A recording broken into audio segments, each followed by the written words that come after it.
Hello class, I hope everyone's doing well when they start watching this video. We just finished up our last unit, so we're going to start talking about some thermal energy and just some differences between heat and temperature. But before we get too far into that, I thought it'd be good to go over our phases again. I know you guys have learned about the four main types of phases before, but we're going to look at it a little bit differently this time, now that we understand a little bit more chemistry. So, our questions, as always, I like to get us some questions in here to start thinking. What are some different phases that water has? What can you think about different types of water that you know about? So, I think, of course, ice. Well, first, liquid water. When we think of water, when I think of water, I think of the kind of water that we drink, or in the rain. We have ice, of course, which is when we'll get when it's really cold, and then water vapor, which happens when water evaporates into a gas form. So, what do you think these molecules look like when they're in ice, in normal water, or a water vapor?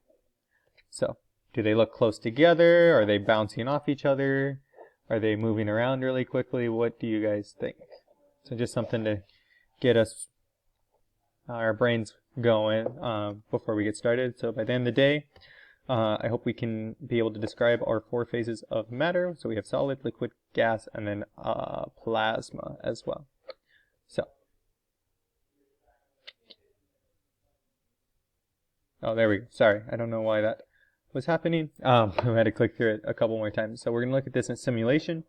And I just want you guys to take note and watch how our phases look different, or how our molecules look different in each phase. So if I click play,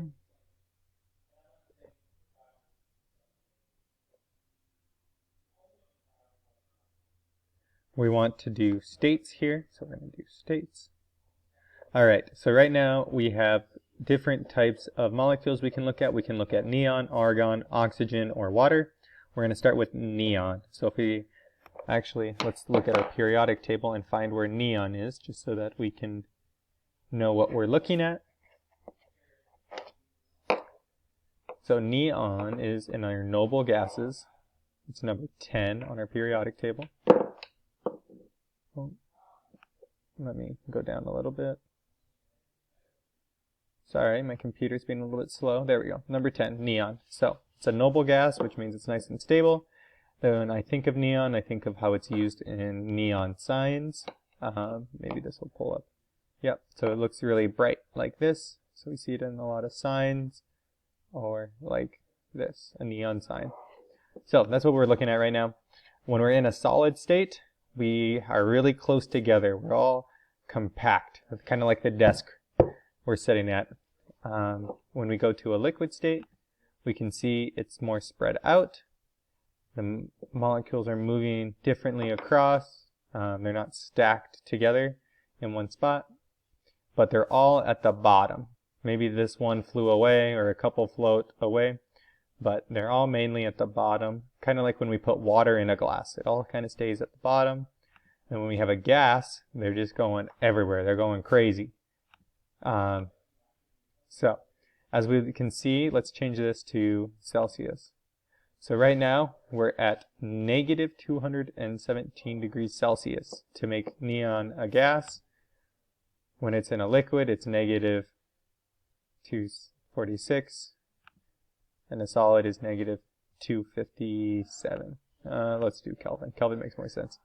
So just a different unit. In Kelvin, we're at 14, so we're the coldest when we're in a solid. Then we get warmer as a liquid and even warmer as a gas. If I want to go from a gas to a solid or a liquid, I can put my ice right here on it, and we can see the temperature changing. And we can see the molecule slowing down, start to settle down below.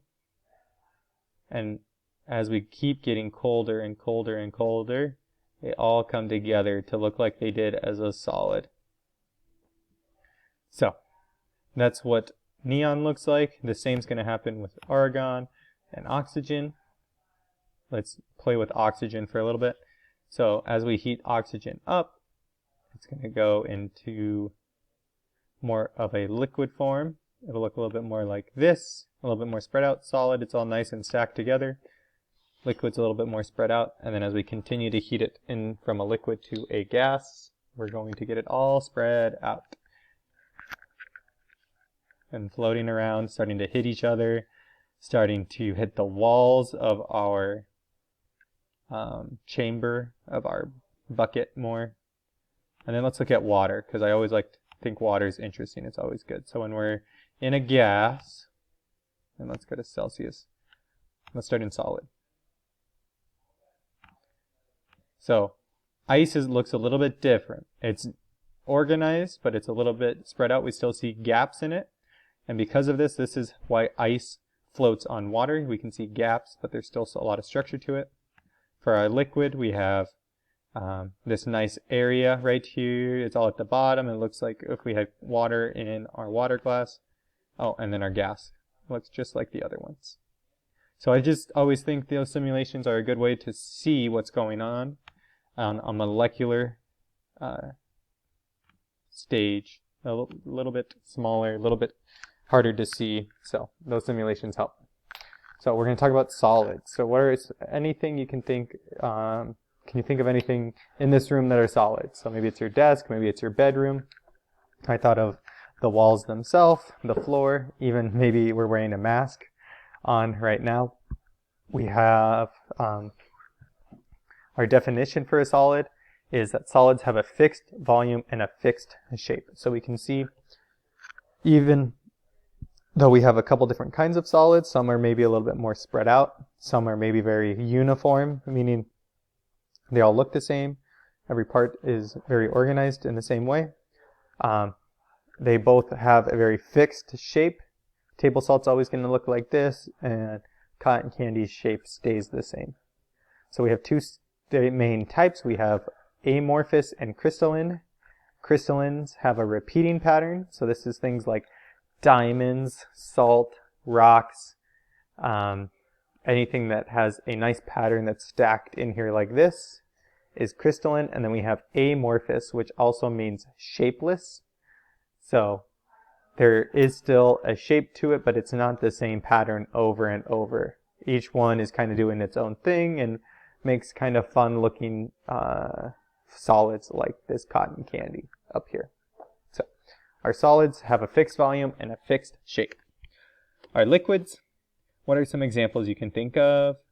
First thing I think of is water. Then I think of maybe coffee, mercury, which is used in our thermometers, and then even our blood is a liquid. Our liquids have a fixed volume, but they take the shape of their container. So remember when we learned about volume, our volume is how much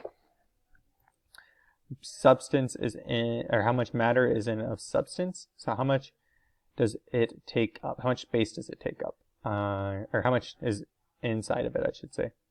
So that means that we have the same volume. So regardless of the container we use, our water, if we had a big bowl, would be the same amount of water as if we put it in a water bottle that's really tall.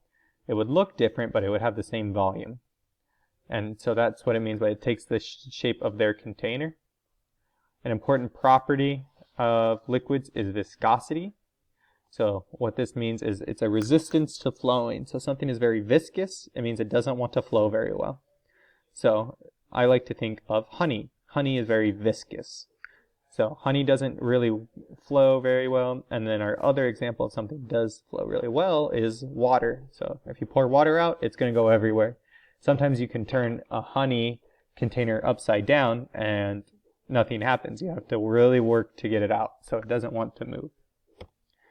All right, let's talk about gases now. So we have gases. What are some examples you can think of when we think of gases? Well, of course, I think of air. So the gas that's all around us right now is air. All of our noble gases that we've learned about, hydrogen or nitrogen as well, are gases. So we can use our knowledge of the periodic table to think about some of this stuff.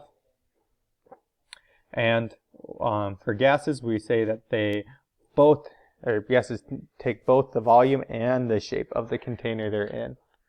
So our solids are here, let's not. We'll review at the very end.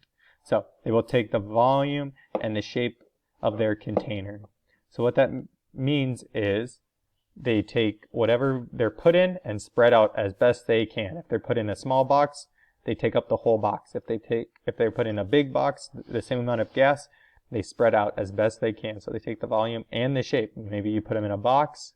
Maybe you want to put them in a water bottle. They take up that space. So an important measurement for gases is pressure. And the pressure is determined as the amount of force pushing against a given area. So the higher the pressure, the more molecules that will hit the wall. So the amount of force pushing against a given area. So for example, this little box, we would have more pressure if we had more molecules, more force, more things hitting the side of the wall against the same area.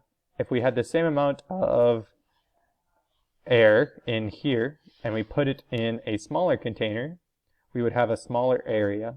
So that means our pressure would be higher because we have less area for our same amount of pressure to go against. So this is an important thing. Then we have plasma. I think plasma's our coolest state. It's kind of hard to understand, but the way I like to think of it is it's like a gas, but it can conduct electricity and will respond to a magnetic field.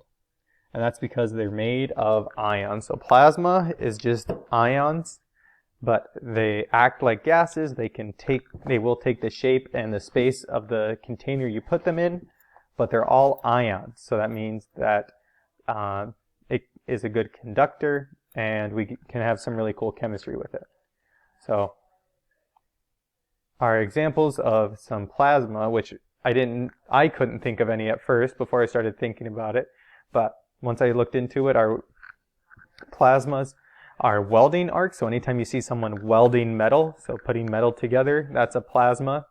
Whenever we have lightning, so lightning during a rainstorm, and auroras, sorry, that's pronounced aurora, which is also one of them examples is the northern lights. So these really pretty pictures are pictures of the northern lights, which is a plasma. So I have this also a good video here to explain what a plasma is and how it works. So please watch that when you get a chance. But that is all I have for our basics of our phases. So we have 4 phases. We have solid, liquid, gas, plasma.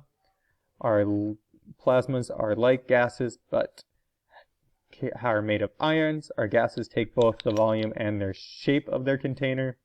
Our liquids have a fixed volume, but take the shape of the container, and our solids have a fixed volume and a fixed shape. So that's our big takeaways today. If you have any questions, please let me know.